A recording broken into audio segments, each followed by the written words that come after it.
columna y baluarte de la verdad, edificando con sana doctrina a la Iglesia de Cristo.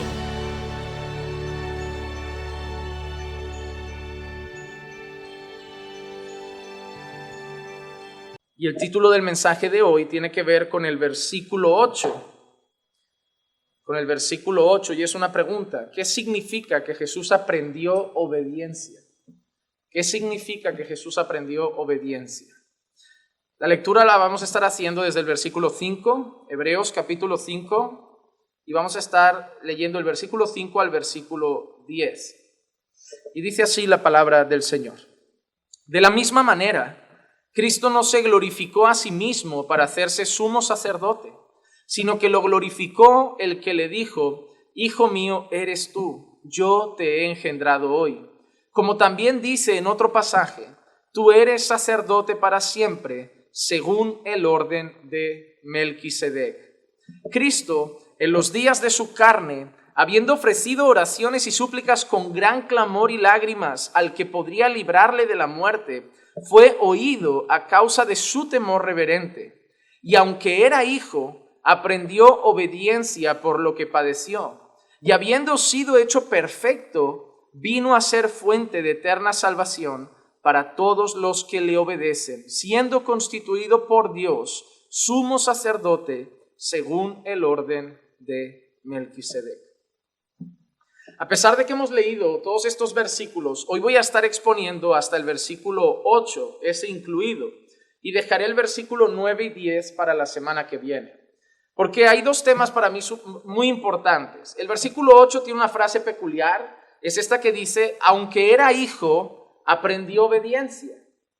Y eso es peculiar porque se trata de Jesús. Se trata de Jesús. ¿Cómo que aprendió a obedecer? ¿Cómo que aprendió a obedecer Jesús? Yo entiendo que un hijo, nosotros, normal, pues sí, crecemos y somos pecadores y debemos aprender a obedecer, debemos aprender a hacer lo que es correcto. Pero ¿qué quiere decir esa frase cuando dice que Jesús aprendió obediencia? Y en el versículo 9 hay otra frase peculiar y es esta: y habiendo sido hecho perfecto. Habiendo sido hecho perfecto. Cuando nosotros hablamos de Jesús, no damos por hecho de que Él se ha perfeccionado y ha llegado a ser perfecto. Damos por hecho que Jesús ha sido eternamente y es eternamente perfecto. Por lo tanto, tenemos dos frases que si las leemos rápido y no las analizamos con cuidado dentro del contexto, podemos llegar a confusiones.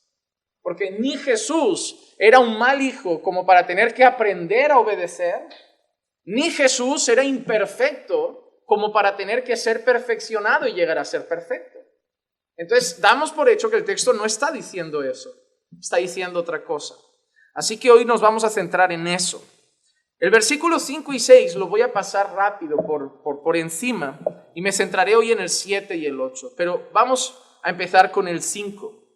Dice así: de la misma manera, Cristo no se glorificó a sí mismo para hacerse sumo sacerdote, sino que lo glorificó el que le dijo: Hijo mío eres tú, yo te he engendrado hoy.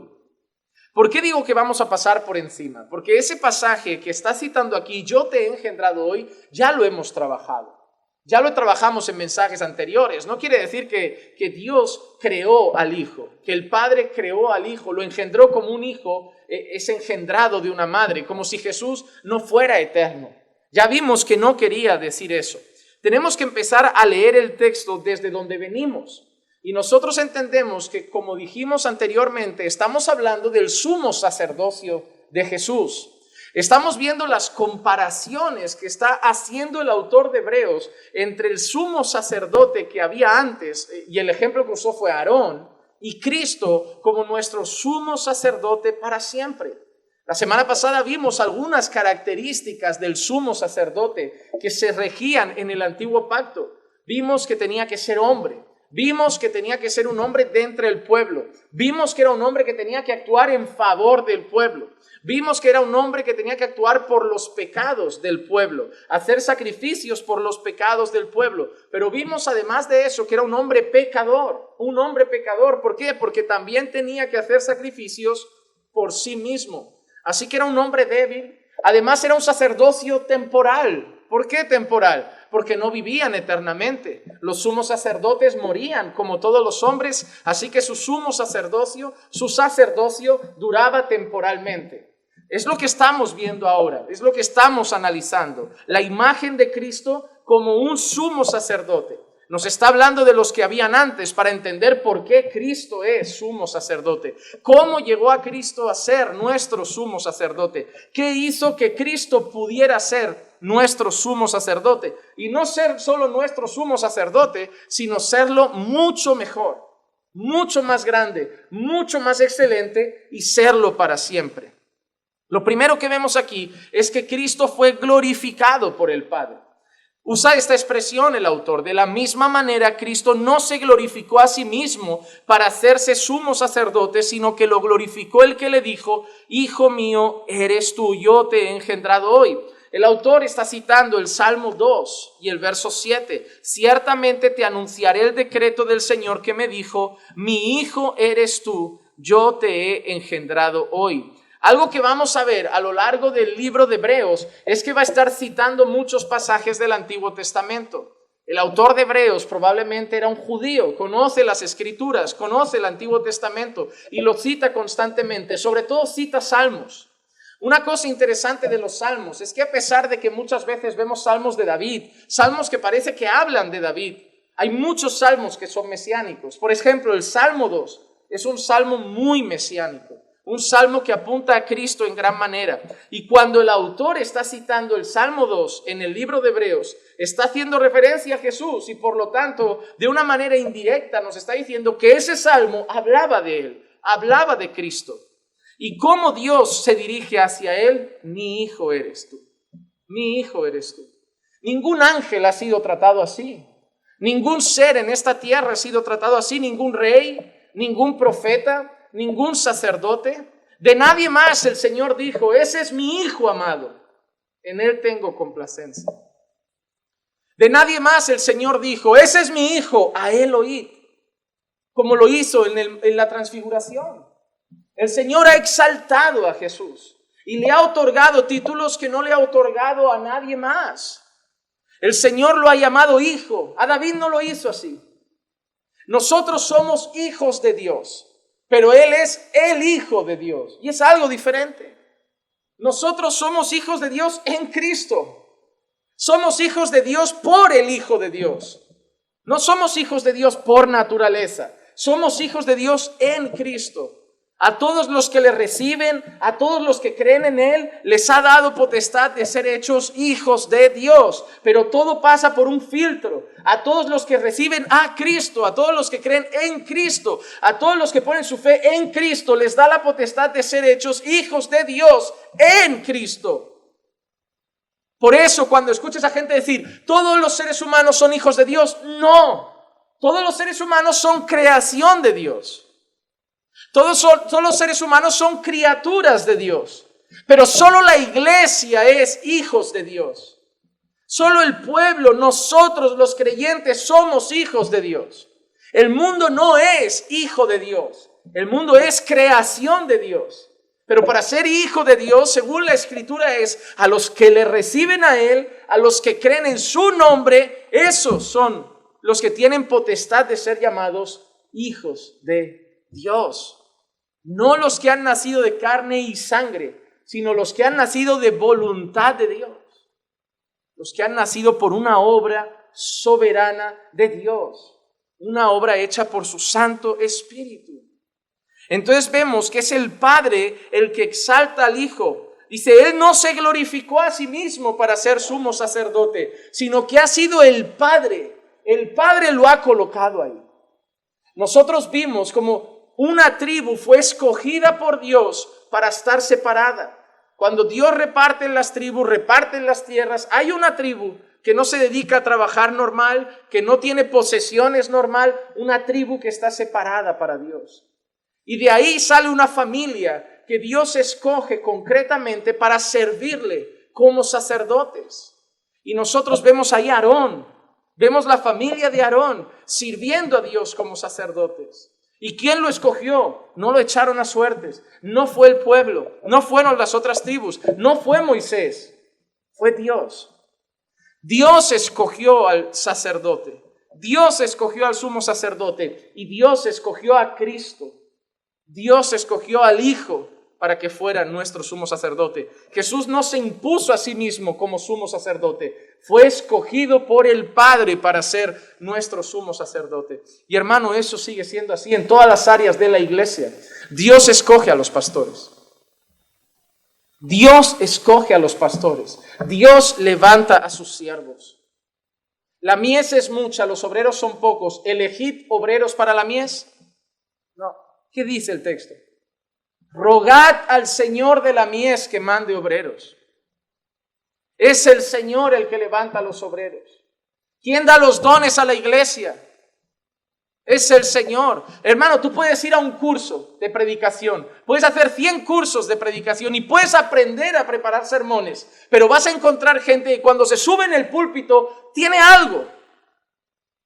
Es decir, yo he escuchado muy buenos predicadores y es verdad, se puede aprender a preparar sermones y ojalá los hombres se capaciten para eso. Ojalá. Porque se trata de estudio, de elaboración, de análisis del contexto y tú puedes preparar en el papel un gran sermón.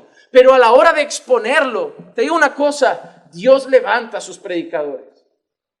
Todo el mundo puede preparar un buen sermón, pero de verdad no lo ves. No has escuchado muchos predicadores y hay algunos que notas como que Dios les da una capacidad especial. Que parece que están más sueltos en el púlpito, que parece que apenas miran el papel, que parece que calan en tu corazón y que tú dices, wow, incluso un mensaje más simple. ¿Por qué ha provocado en mí esto? Porque Dios da dones y yo estoy convencido que Dios capacita a hombres para la predicación, capacita a hombres para el pastorado, para el ministerio pastoral. Hermano, no hay nada peor que correr detrás de algo que Dios no te ha dado. Hay a veces afán en los hombres de querer algo sin saber si Dios los prepara para ellos. Y yo veo hombres que corren, se preparan y tú los ves y dices, está bien, llegarás a un cierto nivel, pero Dios no te ha llamado a eso. Dios no te ha llamado a eso. Él da los dones, Él da los ministerios, lo vemos ahí. El Espíritu reparte los dones como quiere. Es el Señor quien da los ministerios para edificación de la iglesia. Él los da para su iglesia, pero los da Él. Él escogió a Aarón como sumo sacerdote. Él ha escogido al Hijo como sumo sacerdote. Y Él escoge a los obreros para su iglesia, porque Él es el Señor. No es nosotros, no se pasa como un negocio familiar de padres a hijos. Oh, me voy a jubilar, dejo el ministerio a mi hijo. Esto no es un negocio familiar. La iglesia no es nuestra. La iglesia es del Señor y Él la administra. Él provee los recursos, Él trae las almas, Él sigue añadiendo a los que han de ser salvos. Y no podemos olvidar que eso ha sido siempre así. Dios es soberano desde la eternidad. Y las cosas seguirán pasando conforme a su voluntad. Él ha escogido al Hijo como sumo sacerdote. Él lo ha exaltado. Mira lo que dice Hechos 2:36. Sepa pues con certeza toda la casa de Israel que a este Jesús a quien vosotros crucificasteis, Dios le ha hecho Señor y Cristo. ¡Wow, hermano! Los hombres no le llaman Señor por casualidad. No son sus discípulos que le dicen Señor mío y Dios mío. No ha salido de los discípulos. No ha salido de un grupo loco de personas que lo siguen y lo llaman Señor y Cristo. Dios le ha hecho Señor y Cristo. Dios le ha hecho Señor y Cristo. Y la manera más clara de ver cómo el Padre exalta al Hijo para mí es esta frase. Juan 3:35. El Padre ama al Hijo. Y mira qué ha hecho. Y ha entregado todas las cosas en su mano. ¿Tú sabes cuántas cosas tiene Jesús en su mano? Todas. Todas las cosas. ¿Recuerdas cuando Jesús encomienda la gran comisión a sus discípulos? ¿Qué les dice justo antes? Toda potestad me es dada en el cielo y en la tierra. Es lo mismo que acabamos de leer. Jesús le está diciendo a sus discípulos, el Padre me ha dado todo. El Padre me ha dado el dominio sobre todo. esa expresión, poner en sus manos, es como un rey que tiene un palacio y llega a un hijo, a un príncipe, coge las llaves de todas las habitaciones, de todas las puertas del palacio y pone la llave en su mano. Dice, tú tienes el control de todo el palacio. Es más, es como si el rey le diera el cetro, el símbolo de gobierno, de poder. Le da el cetro, le da el trono, le da la corona, para que cuando todo el mundo lo vea, sepa quién tiene la autoridad. Y mira si el Padre ama al Hijo, que toda se la ha dado a Él. Toda se la ha dado a Él. Hermano, el deseo del Padre es que todos miren al Hijo. Y el deseo del Espíritu es que todos miren al Hijo. ¿Tú sabes para qué el Espíritu Santo transforma tu vida? Para hacerte más como el Hijo. ¿Tú sabes para qué el Espíritu Santo transforma tu matrimonio? Para que el Hijo sea exaltado en tu casa. ¿Tú sabes para qué te santifica? Para ver el carácter del Hijo en ti. El Espíritu Santo obra en la iglesia para que el Hijo se vea en la iglesia. Para que el Hijo sea exaltado en la iglesia. Para que el Hijo sea glorificado en medio de la iglesia. Y el Padre se complace porque el Padre ama al Hijo y ha dado todas las cosas en su mano. Entre ellas la iglesia, porque lo ha puesto por cabeza de ella. El Padre lo ha exaltado. Jesús no aparece un día y dice, que yo soy sumo sacerdote porque me apetece. El Padre lo ha exaltado. El Padre lo ha llamado Hijo. El Padre le ha entregado todas las cosas en su mano y el Padre lo ha puesto como sumo sacerdote. Así como escogió a Aarón, escogió a Cristo, escogió al Hijo para ser nuestro sumo sacerdote para siempre.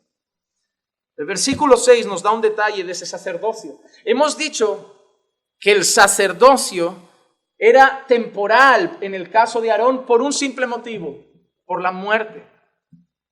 Aarón no vivió para siempre, ¿no? ¿Algún sumo sacerdote vivió para siempre? Eran hombres, 80 años, 90 años, 100 años, pero morían. Su sacerdocio era temporal. Es como el ministerio nuestro. Nosotros somos pastores de la iglesia, ¿verdad? Pero ¿cuánto tiempo seremos pastores, Marcos y yo? Cuando el Señor quiera. No pienso en jubilarme, pienso en la muerte. Cuando yo vi el vídeo de aquel pastor dominicano predicando y cayendo fulminado, digo, eso va a pasar. Así me quiero ir yo, pegando voces. Pero será temporal, ¿no? Luego vendrá otro. Y también será temporal. Si Cristo no viene antes a por su iglesia, todos serán temporales. Ama a tu pastor, honra a tu pastor, abraza a tu pastor, porque no siempre será tu pastor a lo mejor. Porque somos hombres y es temporal. Pero el buen pastor, ¿cuánto dura? El buen pastor es para siempre. Hermano, el sacerdocio de Aarón era temporal, pero el sacerdocio de Cristo es para siempre. Los pastores que Dios da a la iglesia son temporales, pero el buen pastor es para siempre. Tenemos la confianza de que no dependemos de líderes religiosos humanos, sino que tenemos al buen pastor delante. Y ese no muere, ese es eterno. Y eso es glorioso. El versículo 6 dice, como también dice en otro pasaje, tú eres sacerdote para siempre, según el orden de Melquisedec. Y cuando el autor dice, como también dice en otro pasaje, antes ha citado un salmo, ¿verdad? Ahora cita otro. Cuando dice eso, como también dice en otro pasaje, cita otro salmo, el Salmo 110, y vamos a leer versos del 1 al 4. Dice el Señor a mi Señor, siéntate a mi diestra hasta que ponga a tus enemigos por estrado de tus pies. Qué salmo curioso. Dice el Señor a mi Señor. ¿Cuántos señores hay aquí en la escena? ¿Y a quiénes se refiere? Al Padre y al Hijo. Dice el Señor a mi Señor, dice el Padre al Hijo. Siéntate a mi diestra hasta que ponga a tus enemigos por estrado de tus pies. El Señor extenderá desde Sión tu poderoso cetro diciendo, domina en medio de tus enemigos. Tu pueblo se ofrecerá voluntariamente en el día de tu poder, en el esplendor de la santidad. Desde el seno de la aurora, tu juventud es para ti como el rocío. El Señor ha jurado y no se retractará. Tú eres sacerdote para siempre, según el orden de Melquisedec. Y eso es lo que ha citado Hebreos. Y dice que eso lo cita otro texto, y es este salmo. Tú eres sacerdote para siempre, según el orden de Melquisedec. Pero hay una cosa interesante. lo que dice justo antes de esa frase. El Señor ha jurado. El Señor ha jurado. Hermano, ¿tú sabes la importancia que vimos en el texto, en un estudio sobre los juramentos? ¿Era mejor no hacerlos? Porque nosotros no sabíamos si lo podíamos cumplir, no conocemos el mañana, no sabemos si vamos a enfermar, no sabemos ni si vamos a despertar, mejor no hacer promesas. No sabemos si las podemos cumplir. Aprendimos a decir que al final, si Dios quiere, si Dios quiere. Hermano, mañana nos vemos, si Dios quiere. Yo tengo otra frase cuando le digo a los hermanos, hermanos, el domingo nos vemos, y me dicen, si Dios quiere, le digo, ¿y por qué no va a querer que vengas? Yo les digo eso. Es normal, por meter un poco de presión. ¿Cómo Dios no va a querer que vengas? Pero entendemos, es si Dios quiere. No sé ni si me voy a despertar, no sé si voy a enfermar, no sé cómo voy a estar. Pero en cuanto al sacerdocio de Jesús, el Señor ha dado su palabra. El Señor lo ha jurado. Hermanos, Dios haciendo un juramento. Dios haciendo un juramento y ha jurado que su Hijo es sacerdote para siempre según el orden de Melquisedec. Y ahí aparece ese nombre. Ese nombre que si tú pones en YouTube ¿quién es Melquisedec? Te vas a volver un poco chalado. Hermano, YouTube está bien y está mal. Hermano, YouTube es una buena herramienta y una mala herramienta. YouTube es una gran fuente de verdad y una gran fuente de mentira. Porque, por ejemplo, yo tengo un canal de YouTube personal y todo el mundo puede tener uno. Vosotros podéis tener uno. ¿Y sabéis qué podéis poner? Lo que os dé la gana. Si tú mañana haces un vídeo y pones Sylvester Stallone murió ayer atropellado, hay gente que ni va a la fuente, ni lo verifica, ve eso y empieza a compartir.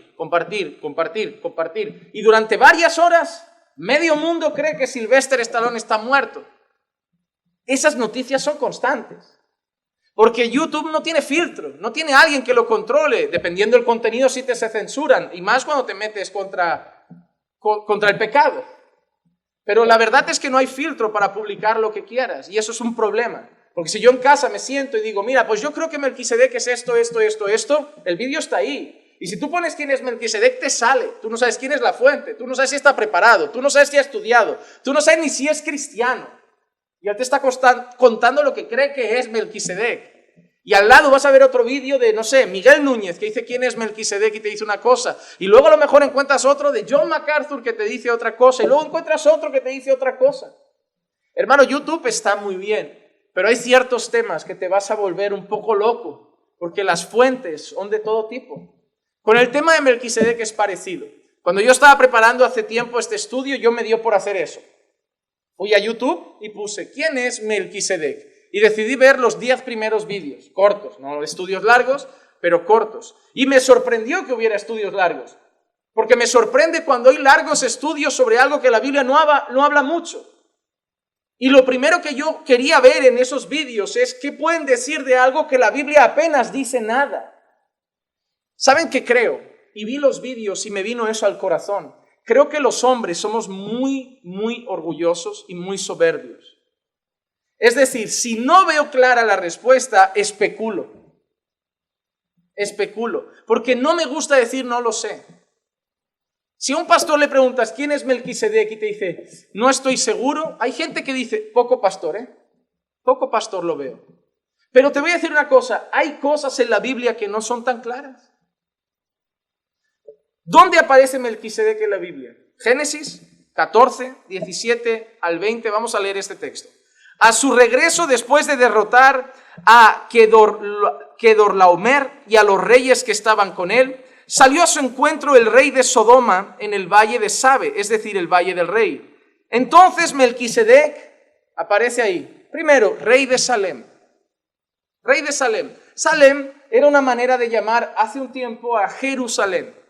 Era una manera como se llamaba la que ahora siempre nosotros mencionamos como Jerusalén.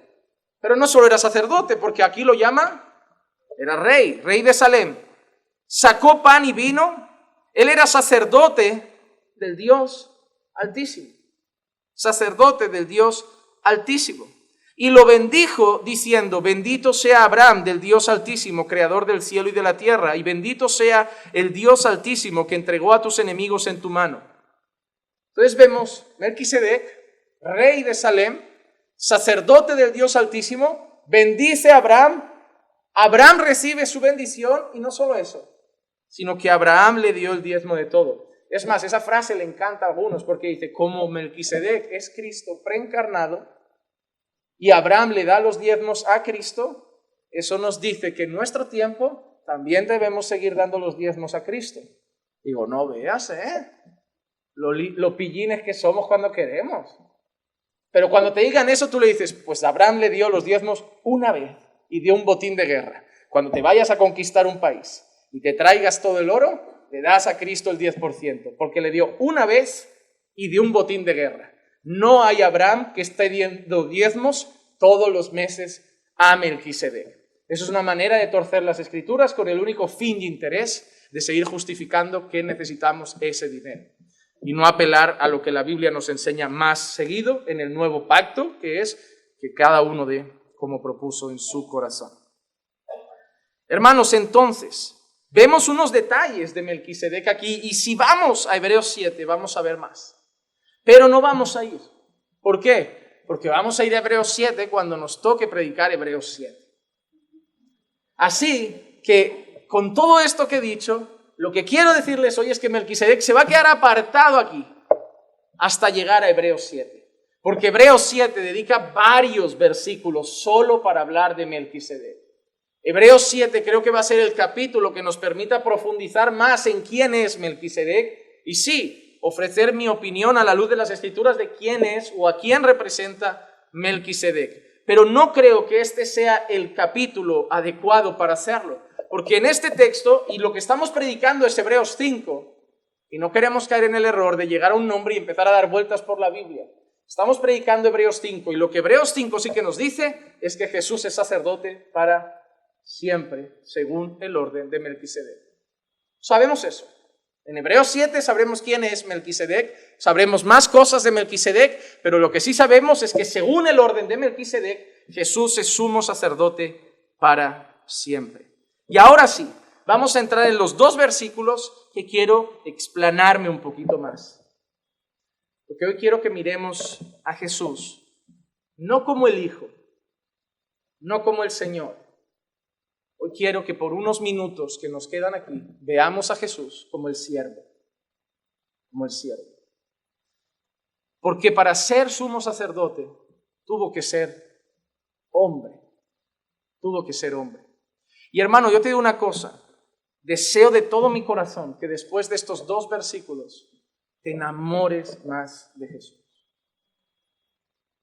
Al menos que recuerdes por qué le has dado tu vida, al menos que recuerdes por qué has puesto tu fe en Él, porque vamos a ver algo para mí precioso que me hizo recordar los primeros días en la fe cuando conocí al Señor. El versículo 7 lo he llamado la oración de Cristo escuchada.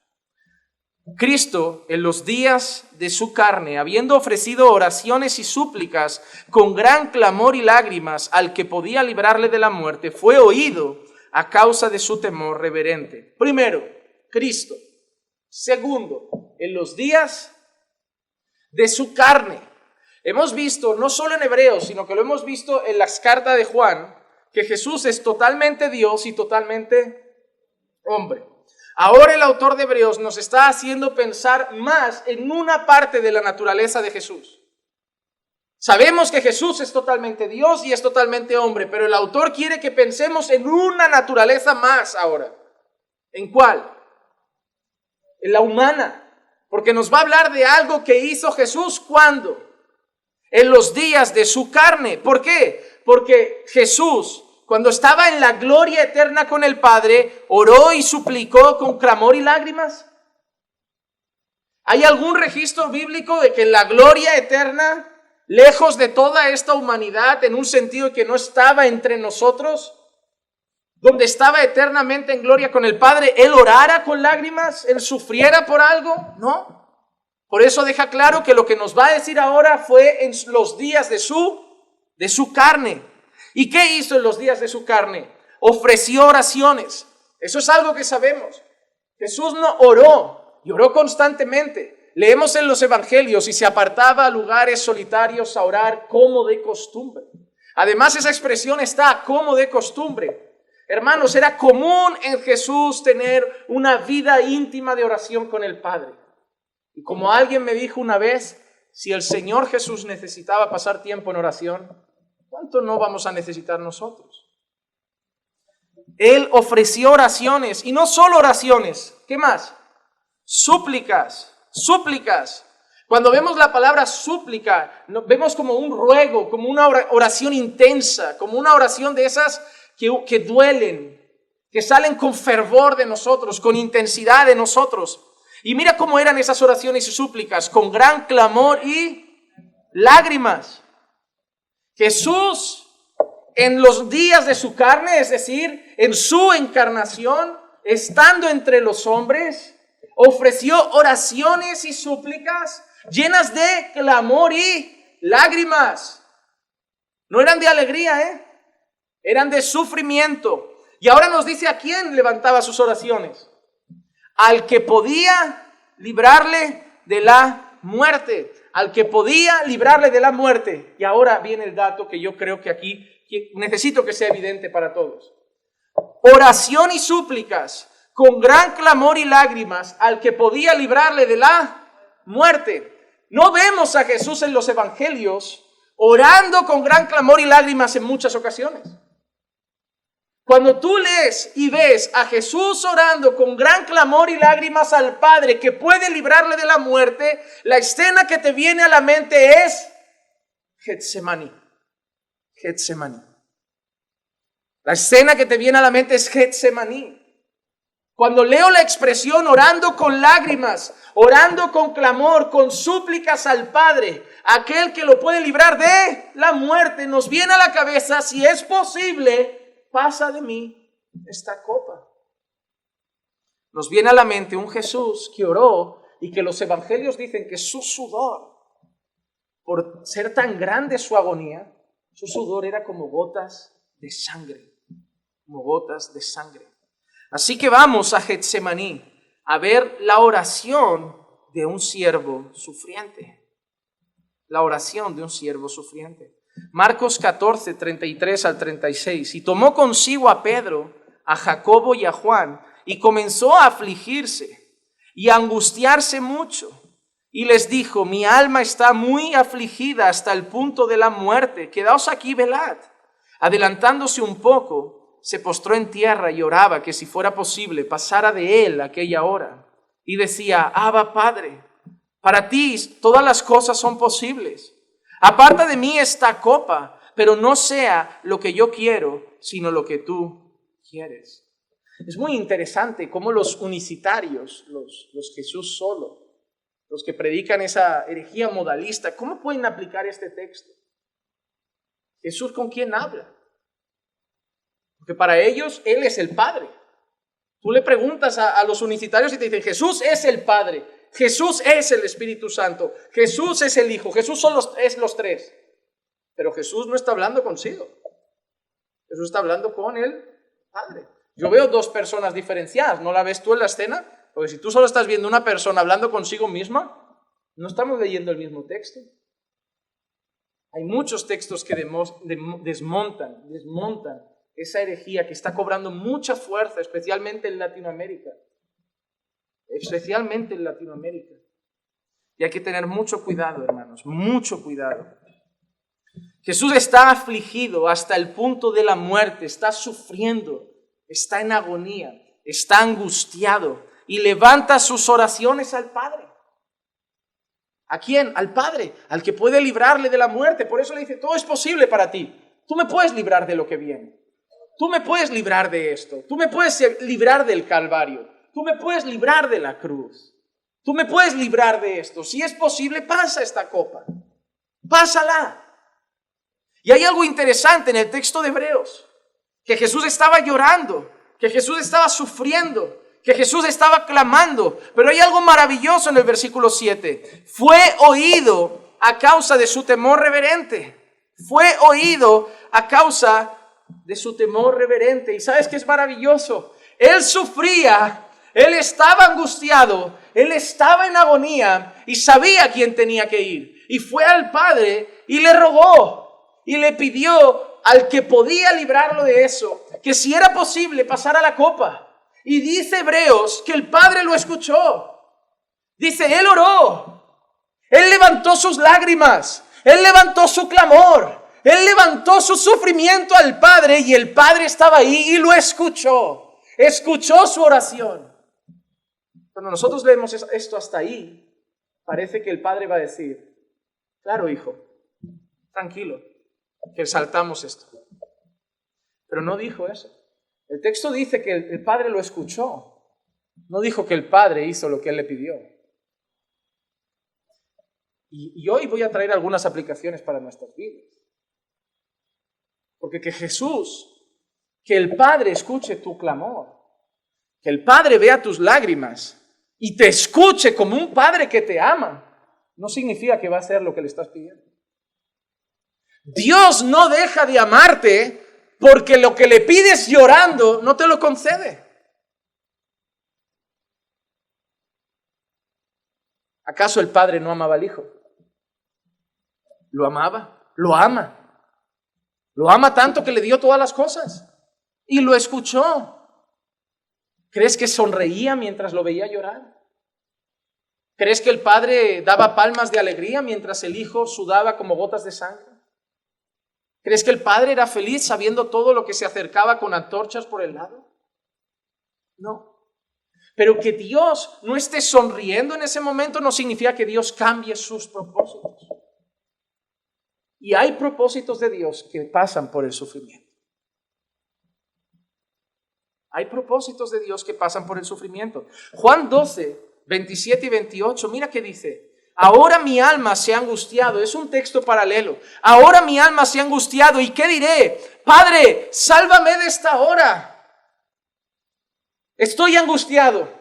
Voy al Padre y le digo, Padre, sálvame de esta hora. Es una manera de decirlo, ¿no? Si es posible, pasa de mí esta copa. Pero mire cómo sigue. Pero para esto he llegado a esta hora. Estoy sufriendo. Y voy al Padre a ver si hay una opción de evitar esto. Pero yo he entendido, por lo que el Padre ha respondido, que yo he llegado para esto. Entonces, la respuesta de Jesús cambia. Padre, glorifica tu nombre. ¡Wow! No, yo quiero que veas esta escena. La escena es esta. Yo no sé si lo voy a expresar de una manera bien. Jesús sabe lo que ya llega. Coge a 3 discípulos, se va hacia Getsemaní, los para aquí como diciendo, esta parte es mía, esta no es vuestra. Lo que ahora necesito soy yo y el Padre. No es con vosotros. Quedaos aquí, velad y orad. Y Jesús va allí, se extiende el rostro en el suelo, lleno de lágrimas, sufriendo, agonizando, angustiado, abatido hasta la muerte. Y sabe que solo uno puede librarlo. Si hubiera una sola posibilidad de que sea librado de eso, solo alguien puede hacerlo y es el Padre. Y le clama y le dice, si es posible, pasa de mí esta copa. Pero el Padre dice, hijo, no lo es. Soy justo. Y el pecado hay que pagar. Yo te amo, pero hay que pagar. Yo si paso por alto el pecado y no lo castigo, no soy justo. Porque significaría que consiento el pecado. Significaría que la gente puede violar, que lo pasaré por alto. Significaría que la gente puede matar, que lo pasaré por alto. Significaría que la gente puede adulterar, que lo pasaré por alto. Hijo, yo soy bueno, pero soy justo. Y no puedo empezar a enseñarle al mundo que paso por alto el pecado. Así que el mundo tiene que entender que soy bueno. Y por eso, hijo, he trazado un plan. Para que ellos vean que soy bueno, pero para que vean también que soy justo. Y van a ver que soy tan bueno que en vez de matar al adúltero, en vez de matar al asesino, en vez de matar al ladrón, mato a mi hijo. Esa fue la respuesta del Padre. No, hijo, no es posible pasar la copa. Y Jesús no murmura, Jesús no reclama. Jesús no rechina los dientes como diciendo, ¿para qué oro si no hace lo que le pido? ¿Para qué oro si al final se sale con la suya? ¿Para qué oro si al final solo hace su voluntad? Él fue a ver si había una opción. No había opción. Pues entonces va a seguir haciendo lo que ha hecho siempre. Vivir para la gloria del Padre. Y si la gloria te la doy en vida, gloria a Dios. Y si la gloria te la doy en muerte, gloria a Dios. Y Jesús lo dice, glorifica tu nombre. Entonces vino una voz del cielo y le he glorificado y de nuevo le glorificaré. Jesús se somete a la voluntad del Padre. Jesús se somete a la voluntad del Padre. Juan 18:11. Jesús entonces dijo a Pedro, mete la espada en la vaina. La copa que el Padre me ha dado, ¿acaso no la he de beber? Claro, tú imagínate a Pedro. Pedro amaba a Jesús. Pedro amaba a Jesús. Yo sé que todo el mundo tiene la imagen de ese Pedro. A Pedro lo pintan muy mal. Pero yo creo que Pedro es muy humano. O sea, yo no veo a un Pedro malo. Porque si yo me comparo con Pedro, yo no creo que sea tan separado de él. Es decir, mira Pedro, andó por las aguas, pero le faltó fe. ¿Y a mí cuándo no me falta? Yo hay momentos que parece que reboso fe. Y hay momentos que parece que me tambaleo un poco y que tengo que decir como aquel hombre, Señor, ayúdame en mi incredulidad, que creo que me falta un poquito de fe hoy. O sea, yo me siento como Pedro. Yo a veces siento que tengo fe como no. Yo ando por el agua, pero también a veces veo la tormenta llegar y me tambaleo. Pero sigo teniendo al Señor de Pedro, que cuando me tambaleo extiende la mano y dice, mira, cuando la fe te falta, yo sigo rogando por ti. O sea, no, pero Pedro negó a Jesús. A ver, es muy fácil decir esto desde aquí. ¿Y si hubiéramos estado hace un mes en Afganistán? ¿Y si fuéramos iglesia caminando por fe a Afganistán? Igual alguno ya habría salido corriendo. Igual los pastores habrían dejado el púlpito. Igual habríamos anulado los cultos. Que en cierta manera es un poco a lo mejor negar nuestra fe. Claro, todo se ve fácil desde aquí. Desde, España rechaza el evangelio. Bueno, lo rechaza no haciéndole caso, pero no nos han tirado piedras a las ventanas en ningún año que llevamos aquí. A mí no me han pegado todavía por la calle por ser creyente, ni mucho menos me han puesto un cuchillo en el pescuezo. Así que yo realmente cuando veo gente diciendo que el evangelio en España es difícil, yo digo, no sé en qué España, porque yo no he visto un lugar donde me cueste menos ser cristiano que aquí. Yo aquí no he temido por mi vida nunca. Y a mí eso es lo que me preocupa, que llamen a España difícil. Yo no sé qué haríamos en los tiempos de Roma con el Coliseo. No sé qué haríamos. Hoy para nosotros difícil es que los amigos del Insti nos den la espalda porque somos diferentes. Digo, bueno, pero da gracias que no tienes la espada de un soldado romano en el cuello, que dice que si no niegas a Jesús te van a comer los leones. Entonces, hermano, no llamemos difícil a lo que no lo es. Creo que somos débiles y que probablemente si hubieran venido con espadas, más de uno saldría como Pedro por la puerta, quizá no negándolo en alto, pero haciéndose el loco. Hermano, Pedro era humano. Yo he visto a muchos el día 31 de diciembre empezar el año así, Señor, el año que viene te lo doy todo, me entrego por completo, como ese Pedro que le dijo a Jesús, todos te dejarán, pero yo contigo hasta la muerte. Y luego los veo que no cumplen sus promesas. Y no creo que estuvieran con ganas de mentir al Señor. Creo que en ese momento deseaban darle todo. Creo que en ese momento deseaban rendirse más al Señor. Así que yo creo que Pedro estaba convencido de que estaría con Jesús hasta la muerte. Yo lo creo. Yo creo que cuando Pedro le dijo a Jesús, yo me quedaré contigo hasta el final, lo dijo de verdad. Pero él no veía venir las antorchas en ese momento. Pedro es muy humano. Pedro muestra que los discípulos de Jesús son débiles. Y por eso Jesús tuvo que ir a buscarlo otra vez. Y hermano, para ser honestos, ¿cuántas veces no nos ha ido a buscar ya a nosotros? No que nos hayamos vuelto al mundo, pero a veces nos entra un bajón, estamos en casa y el Señor tiene que ir a levantarnos otra vez. Hermano, somos muy Pedro. Somos muy Pedro. No podemos mirar mal a Pedro, porque Pedro en ese momento es admirable. Pedro desenvainó la espada. Hermano, yo me creo de verdad que Pedro está dispuesto a morir. Porque si vienen los soldados romanos a coger a mi maestro, ¿cuántos habían con Jesús? Habían un grupito muy pequeño. Y aparecen un grupo de soldados romanos, antorchas en las manos, potencia militar, ganadores de batallas. Y esos hombres que no son ejército, aparece uno y desenvaina la espada. ¿Dónde vas, Pedro? Te va a durar la cabeza 2 minutos. Ese hombre estaba dispuesto a darlo todo por el maestro. Pero Jesús fue sincero con Pedro y le dijo, Pedro, guárdala. ¿Por qué? La copa que el Padre me ha dado, ¿acaso no la he de beber? Jesús había aceptado la voluntad de Dios. Jesús había aceptado la voluntad de Dios. Hermanos, el Salmo 22, 24, mira que dice, porque Él no ha despreciado ni aborrecido la aflicción del angustiado. No le ha escondido su rostro, sino que cuando clamó al Señor, lo escuchó. Estaba angustiado, estaba afligido, y el Señor no le giró el rostro. El Padre lo escuchó, pero la respuesta del Padre fue clara. Vas a beber esa copa. Esa copa estaba preparada para ti.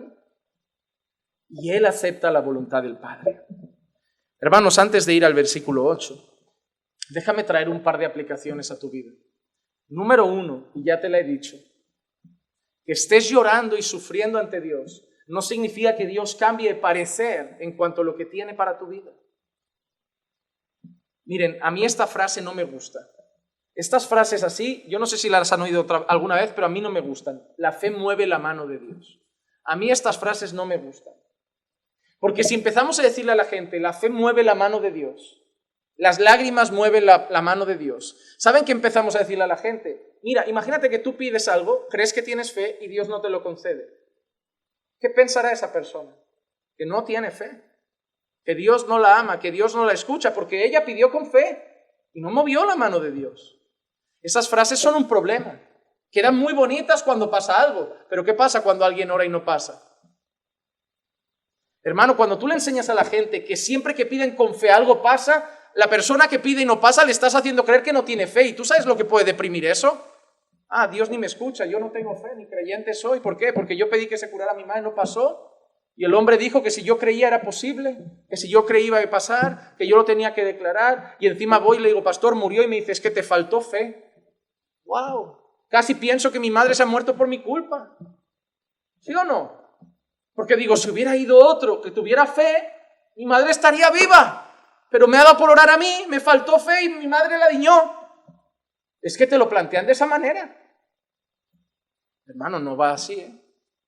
Mira, ni la fe mueve la mano de Dios, ni las lágrimas mueven la mano de Dios, ni la oración de una madre mueve la mano de Dios. Madres, orad por vuestros hijos, pero no porque mueva la mano de Dios, porque dudo que en este mundo alguien ore más sinceramente por ellos que vosotras. No porque mueva la mano de Dios, porque tú me puedes decir, ora por mi hijo, y yo oraré por el hijo de alguien, pero tú vas a orar por tu hijo, por quien has amamantado, has amado. Tu oración va a ser diferente. No significa que a mí Dios no me va a escuchar, pero estoy convencido que tu oración es mucho más sincera e intensa que la mía. Orad por vuestros hijos. Orad, esposas, por vuestros maridos. Cuando tú me dices, pastor, ora por mi esposo, yo puedo hasta orar, pero tú eres la que ha derramado lágrimas, tú eres la que sufre en casa, tú eres la que vive así. Entonces tu oración va a ser mucho más sincera que la mía. Yo voy a pedir por amor a ti, por amor a tu sufrimiento, por compasión. Pero son oraciones diferentes. No quiero que me malinterpreten. Hay que orar por los hermanos. Pero seguramente oramos de maneras diferentes por cada situación. Hermano, hay una cosa que está clara. Jesús tenía fe. Jesús amaba al Padre. Jesús sabía que todo era... Es Jesús. Y Dios no cambió de parecer. Que tú ores con fe, que tú ores con lágrimas, que tú ores en angustia, no significa que al final Dios tuerza el brazo y diga, yo iba para allí, pero me convenció, al final lo hago otra cosa. No. Lloramos porque sufrimos. Nos angustiamos porque sufrimos. Y oramos a Él porque confiamos como Jesús que solo Él puede hacer algo. Pero si Él decide hacer otra cosa, le vamos a dar la gloria igual. Segunda cosa, la voluntad del Dios es buena, agradable y perfecta, la tuya no. No se te olvide. Tú crees que sabes lo que necesitas en tu vida, pero Dios lo sabe de verdad. Tú crees que sabes qué es lo mejor para ese momento, tú crees que sabes qué es lo mejor para ahora, pero Dios lo sabe de verdad. Hermano, confía en la palabra. Y si la palabra dice que la voluntad de Dios es buena, agradable y perfecta, aunque tú no veas lo que tú quieres y aunque ni siquiera sea agradable lo que estás pasando, confía en la palabra que dice que su voluntad es buena, agradable y perfecta, aunque no la entiendas. Y tercera cosa, ora más, porque Dios te escucha.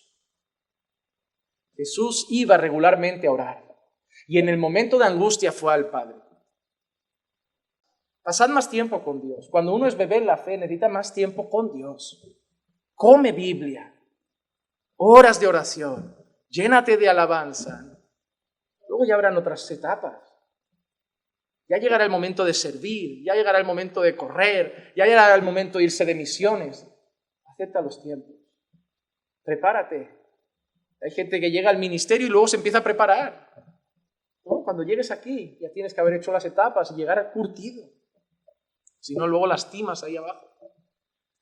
No se lo tomen a mal, Consejo como pastor. Pero la realidad, hermanos, es que debemos pasar más horas con Dios. Jesús pasaba horas con Dios. Nosotros debemos pasar horas con Dios, porque Dios nos escucha. Y vamos ahora al versículo 8.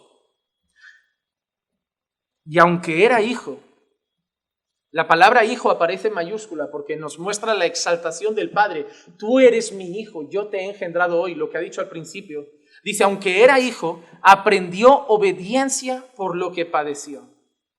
Esa frase mal leída parece que está diciendo aprendió a golpes. Como tuvo que sufrir para aprender. Pero es que el texto original no dice esto. Voy a leer un par de pasajes, 3 pasajes rápido. Quedan 15 minutos, 5 por pasaje. Venga, tengo que hacer esto. Y luego os voy a decir lo que quiere decir el texto. La primera cosa, hemos dicho que Jesús hoy se presenta como un siervo. No solo como el hijo que se somete al Padre, sino como un siervo. Y el que más define a Jesús como un siervo, uno de los profetas que más lo definen, el mayor profeta mesiánico, y el que más se dirige a Jesús como siervo muchas veces, es Isaías. Isaías 50, 4 al 7 dice así: el Señor me ha dado lengua de discípulo. El Señor me ha dado lengua de discípulo. Para que yo sepa sostener con una palabra al fatigado. El Señor no iba a traer libertad a los cautivos, no iba a traer consuelo a los que están abatidos, no iba a dar fuerza al cansado. El Señor lo va a usar como siervo también. El Padre no lo ha dispuesto solo como hijo, sino también como siervo. Mira qué más, mañana tras mañana me despierta mi oído para escuchar como los discípulos. La Biblia otorga a Jesús varios títulos. Lo vemos como hijo, ¿verdad? Lo vemos como Cordero de Dios, ¿sí? Lo vemos también como el buen pastor. Hay varios títulos, pero uno de los que también se le adjudican es discípulo. Tú sabes que Jesús, y no discípulo, ojo, la palabra original que se usa en el Nuevo Testamento muchas veces para referirse a Jesús como siervo, ¿sabes cuál es? Diácono.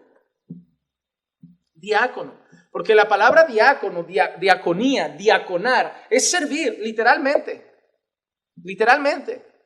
Lo que a lo mejor Diego hace en el ordenador, en las redes, en las cámaras, ese servicio, eso es una diaconía. Porque la palabra diaconía no es un cargo especial, es servir. En el original griego se trata de servicio. Si tú vienes a la iglesia y limpias, eso es diaconía. Otra cosa es el oficio de diácono que vemos en el Nuevo Testamento, pero la palabra original, diaconía, es servicio, simplemente. Y a Jesús se le llama muchas veces en el texto original diácono, siervo. Mira qué más dice. El Señor me ha abierto el oído y no fui desobediente. Yo quiero que recuerden la frase, aprendió obediencia por lo que padeció. El Señor le abrió el oído y no fue desobediente ni me volví atrás. La expresión volverme atrás es como retractarme de mi obediencia, es decir, mira, al final no lo hago, me doy la espalda, al final no cumplo el propósito, me giro. No, Él fue hasta el final. Él fue hasta el final, Él no se volvió atrás. Mira que dice ahora, di mis espaldas a los que me herían. Pero la expresión di mis espaldas a los que me herían no es dar la espalda de, ¿cómo lo digo? Es ignorar, no es dar la espalda de ignorar. Es decir, ¿me vais a venir con el látigo? Es preparar mi espalda para los que me quieren herir. Eso habla de Jesús. Di mi espalda a los que me herían. No es ignorarlos, es preparar su espalda. Es como, venís a golpearme. Aquí la tenéis. Eso es lo que quiere decir este texto. Mira qué más dice. Di mi espalda a los que me herían y mis mejillas a los que me arrancaron la barba. No escondí mi rostro de injurias y, hermanos, insultos y le escupían en la cara a nuestro Señor. Dejó su espalda ahí para no poner la tuya. Recibió los insultos para que tú no los recibieras. Le escupieron en la cara para que tú tuvieras hoy dignidad ante Dios. El Señor Dios me ayuda. Por eso yo no soy humillado. Por eso como pedernal he puesto mi rostro y sé que no seré. A mí eso me encanta. Ha puesto la espalda para que le peguen. Ha puesto la cara para que le peguen. Le insulten y le escupan. Y luego se gira y dice, y el Señor no me ha humillado. El Señor no me deja ser avergonzado. Hermano, ante los hombres, lo que Jesús acaba de describir es una humillación. Ante los hombres, que te den latigazos, te insulten y te escupan, es una humillación. Pero Él sabe que ante los ojos de Dios no lo era. A Jesús no le importa cómo le están viendo los hombres. A Jesús le importa cómo le está viendo el Padre. Y ante los hombres puede ser humillado, pero ante el Padre va a ser exaltado. Hermano, que no te preocupe tanto cómo te ven las demás personas. Es que me ven como un fanático religioso, es que me ven como un santurrón, es que me ven... No te importa, ¿cómo te ve Dios? Te ve como alguien que lo ama, que se quiere consagrar, que no quiere jugar con el pecado. No importa, que te llamen fanático, que te llamen santurrón, que te llamen legalista, que te llamen lo que quieran, pero que Dios te llame hijo. Que no me importa si el mundo me llama homófobo, no me importa si el mundo me llama retrógrado, no me importa si el mundo me llama antiguo, no me importa si el mundo me llama conservador, no me importa si el mundo me llama, no sé, lo que quieras. Lo que quieras, de todas las que me quieran dar. Intolerante, malvado, juez, tirano, exclusivista, porque no tenemos una iglesia inclusiva, no me importa. Lo que importa es que mañana Él diga, buen siervo y fiel. En lo poco has sido fiel, en lo mucho te pondré. Lo que importa no es lo que dice el mundo de nosotros, lo que importa es lo que dice Dios de nosotros. Y a pesar de que para el mundo estaba enfrentando una de las mayores humillaciones, Él sabía que no sería avergonzado. ¿Cuándo? Porque al tercer día resucitó. ¿Dónde quedaron los que le escupieron? ¿Dónde quedaron los que le insultaron? ¿Dónde quedaron los soldados cuando de ese costado brotaba sangre y agua? ¿Qué estarían pensando los soldados cuando se hizo oscuridad total? ¿Qué estarían pensando los soldados que habían tocado? ¿Qué estarían pensando los soldados de a quien habían golpeado? El mismo Dios que le dijo, bebe la copa, es el mismo Dios que dijo, pero después de beberla, tranquilo, que voy a poner a tus enemigos por estrado de tus pies. Vas a ser humillado ante los hombres, pero yo te voy a dar un nombre que es sobre todo nombre, y delante de ti se va a postrar toda rodilla, y toda lengua va a confesar que solo tú eres el Señor, no el César, no David, no ningún emperador, solo tú eres Señor, Jesús, el Hijo de Dios. ¿Y por qué? Porque Él lo aguantó todo. Él no dio marcha atrás. Él recibió la orden de siervo, de discípulo, y la llevó hasta el final. Y no fue cualquier discípulo, no fue cualquier siervo, porque el mismo capítulo, el mismo libro de Isaías, este texto va a ser largo, y lo voy a leer, pero porque necesito leerlo hoy. Isaías 53. Fue un siervo, pero un siervo que sufrió, hermano. Hermano, yo sé que conocen estas palabras, pero yo quiero que hoy las leamos juntos. Isaías 53, lo voy a leer todo, ¿vale? ¿Quién ha creído en nuestro mensaje? ¿A quién se ha revelado el brazo del Señor? Creció delante de Él como renuevo tierno. Creció delante de Él como renuevo tierno, como raíz de tierra seca. Y mira qué descripción va a hacer ahora de nuestro Señor. Es nuestro Señor, ¿eh? Hermano, no estamos hablando de un desconocido, no estamos hablando del Dios de los cristianos, estamos hablando de nuestro Dios y Señor. no tenía aspecto hermoso ni majestad para que le miremos. Aparentemente en él así no hay nada atractivo. No llegó con un corcel blanco lleno de oro y lujos para atraer a las personas. ¿Qué más? Ni apariencia para que le deseemos. Pero no solo no nos atraía, sino que fue despreciado y desechado de los hombres. Fue varón de dolores y experimentado en aflicción. Y como uno de quien los hombres esconden el rostro, fue despreciado y no lo estimamos. Ciertamente Él llevó nuestras enfermedades y cargó con nuestros dolores, y con todo nosotros le tuvimos por azotado. ¿Pero por herido de quién? Por herido de Dios y afligido. Mas Él fue herido por nuestras transgresiones, fue molido por nuestras iniquidades. El castigo por nuestra paz cayó sobre Él, y por sus heridas hemos sido sanados.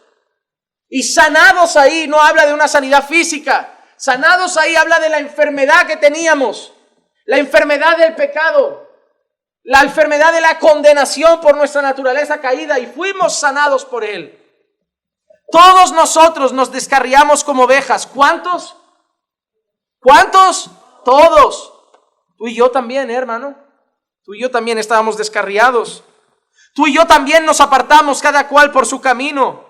Pero el Señor hizo que cayera sobre Él la iniquidad de los descarriados.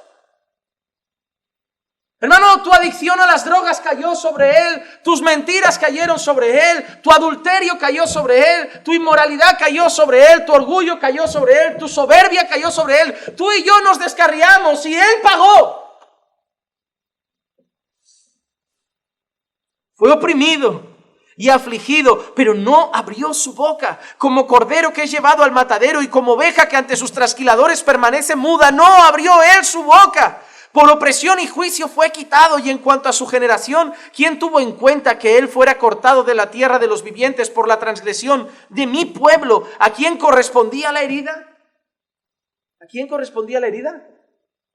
Al pueblo. ¿Y quién la pagó? El Cordero. Se dispuso con los impíos su sepultura, pero con el rico fue en su muerte, aunque no había hecho violencia ni había engaño en su boca. Y aquí tenéis la respuesta de Getsemaní. Aquí tenéis la respuesta de Getsemaní. Pero quiso Dios quebrantarle. Esa es la respuesta de: Padre, si es posible, pasa de mí esta copa. No, hijo, yo te tengo que quebrantar, porque todos se han descarriado. Yo te tengo que quebrantar porque todos se han apartado. Yo te tengo que quebrantar porque alguien tiene que pagar por la herida que ha cometido mi pueblo. Pero quiso el Señor quebrantarle, sometiéndole a padecimiento. Cuando Él se entregue a sí mismo como ofrenda de expiación, verá su descendencia, prolongará sus días, y la voluntad del Señor en su mano prosperará. Debido a la angustia de su alma, Él lo verá y quedará satisfecho. Por su conocimiento, el justo, mi siervo, justificará a muchos y cargará las iniquidades de ellos. Por tanto, yo le daré parte con los grandes, y con los fuertes repartirá despojos, porque derramó su alma hasta la muerte, y con los transgresores fue contado, llevando Él el pecado de muchos, intercediendo por los transgresores. ¿Y quién intercede por los pecadores sino el sumo sacerdote? ¿Sabes qué significa que padeció, que aprendió por sus padecimientos, que aprendió obediencia por lo que padeció? La palabra aprender ahí no significa adquirir conocimiento intelectual. Jesús sabe todo. La palabra aprender ahí tiene un sentido experimental. Hermanos, cuando Jesús estaba en gloria con el Padre, cuando el Hijo estaba en la gloria eterna con el Padre, Él pudo saber lo que es sufrir. Él pudo saber lo que es ser un siervo.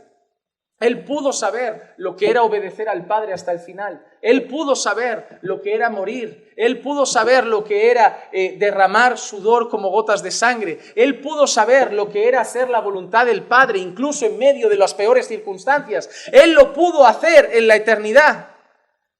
En la eternidad Él no experimentó nada de eso. Cuando la Biblia dice que Él aprendió obediencia por lo que padeció, habla de que Él adquirió experiencia. Pero experiencia porque Él no había vivido esas cosas en la eternidad y las vivió en su encarnación. Y sus padecimientos le dieron la experiencia de un siervo. Eso es lo que quiere decir el texto. El Padre lo dispuso en la tierra como un siervo, como un discípulo. Él no sabía lo que era eso en la eternidad. Él no había estado predicando en la eternidad. Él no había estado con discípulos en la eternidad. Él no sabía lo que era que lo negara Pedro en la eternidad. Él no sabía qué era lo que lo vendiera Judas en la eternidad. Él no había experimentado el látigo de los romanos. Él no había experimentado la corona de espinos. Él no había experimentado la angustia de ver la copa de la ira venir. Pero él lo aprendió en los días de su carne.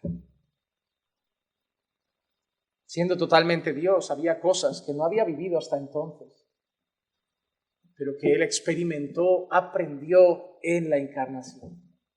Eso es lo que quiere decir el texto.